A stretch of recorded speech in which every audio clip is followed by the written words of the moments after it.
हामी चाहिँ भर्खर कापुचे लेकबाट फर्केर अब नुता कोरीतिर ल त गाइस कापुचे कोरी छुट्टिने पोइन्टमा आएर हामी चाहिँ कोरीतिर लाग्दैछौँ यो चाहिँ कोरी छुट्टिने पुल Hello guys, so we are heading towards Kori रातारात टन्नै छन् मान्छेहरू वहाँ तलसम्म हामी लगभग 14-15 जना होलान्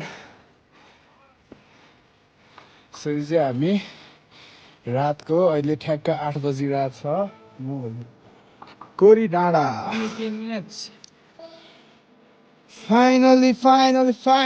we are at Kori यति आनन्द आउँदो रहेछ कि मनमा यत्रो टाढा यति राति हिँड्दा अनि ठ्याक्क यो